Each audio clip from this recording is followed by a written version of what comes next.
পড়তে পড়তে চোখটা ঝাপসা হয়ে আসছে ঋষিবাবুর, কিন্তু কিছুই আর নেই বাকি।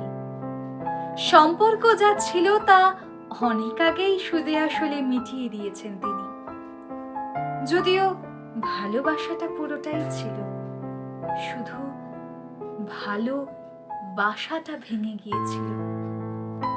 ঠাকুর ঘরের শঙ্খধ্বনি, পুরনো বারান্দা, ভেজা কার্নিশ, রান্নাঘরের ঝাঁঝ, বেতের মোড়া, তার ভেজা চুল, চুরির রিন রিন শব্দ, আজ সবকিছুই বড়ই ফিকে। তার স্ত্রী অনামিকার জন্মদিনে মালা দেওয়া বড় ছবির সামনে বসে তারই দেওয়া প্রথম চিঠির স্মৃতিচারণ করছিলেন ঋষিবাবু।